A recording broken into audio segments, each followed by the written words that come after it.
ಎಲ್ಲರೂ ನಮಸ್ಕಾರ. ಇವತ್ತು ನಮ್ಮ ಜೀ ಕನ್ನಡ ವಾಹಿನಿಯಲ್ಲಿ ಬರ್ತಿರುವಂತ ಕಾಮಿಡಿ ಕಿಲಾಡಿಗಳು ಜೂನಿಯರ್ಸ್ ಈ ಒಂದು ಆಡಿಷನ್ ನಡೆದಿದೆ ಅಪ್ಪಯ್ಯನಾಡು ಸ್ಟುಡಿಯೋನಲ್ಲಿ. ಸಿಕ್ಕಾಪಟ್ಟೆ ಮಕ್ಕಳು ಪೇರೆಂಟ್ಸ್ ಎಲ್ಲ ತುಂಬಿಕೊಂಡಿದ್ದಾರೆ. ಹಾಯ್ ಮಕ್ಕಳ, ಹಾಯ್ ಹಾಯ್. ಪೃಥ್ವಿ ಆಡಿಷನ್ ಕೊಡಕ್ ಬಂದ. ಯಾವ ಊರು?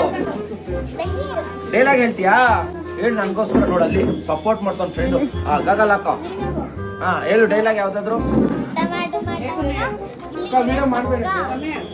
ಪುಟ್ಟ ಡೈಲಾಗ್ ಹೇಳ್ತೀಯ ನೀನು? ಹೇಳಿ ನೋಡೋಣ.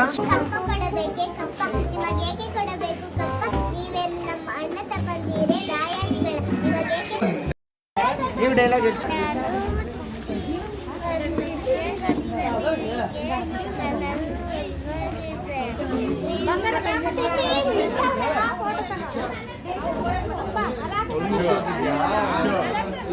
ದೀಕ್ಷಾ ಎಷ್ಟನೇ class? Audition ಬಂದಿದ್ಯಲ್ವಾ? Comedy Kiladi juniors. ನಿಮ್ಮ ಮಕ್ಕಳು ಕೂಡ ಕಾಮಿಡಿ ಕಿಲಾಡಿ ಜೂನಿಯರ್ಸ್ ಅಲ್ಲಿ ಕಾಣಿಸ್ಕೋಬೇಕು ಅಂದ್ರೆ ಅಪ್ಪಯ್ಯನಾಡು ಸ್ಟುಡಿಯೋದಲ್ಲಿ ಬೆಳಗ್ಗೆಯಿಂದ ಕೂಡ ಭರ್ಜರಿಯಾಗಿ ಆಡಿಷನ್ ನಡೀತಾ ಇದೆ. ನಿಮ್ಮ ಮಕ್ಕಳು ಕೂಡ ಆಸಕ್ತಿ ಇದ್ರೆ ಈಗಲೇ ಬನ್ನಿ ಚಿಕ್ಕಲಸಂದ್ರ ಬೆಂಗಳೂರಿನಲ್ಲಿರುವಂತಹ ಅಪ್ಪಯ್ಯನಾಡು ಸ್ಟುಡಿಯೋಗೆ. ನಿಮ್ಮ ಮಕ್ಕಳು ಕೂಡ ಜೀ ಕನ್ನಡ ವಾಹಿನಿಯಲ್ಲಿ ಬರ್ತಿರುವಂತಹ ಕಾಮಿಡಿ ಕಿಲಾಡಿಗಳಲ್ಲಿ ಜೂನಿಯರ್ಸ್ ಅಲ್ಲಿ ಕಾಣಿಸ್ಕೋಬಹುದು.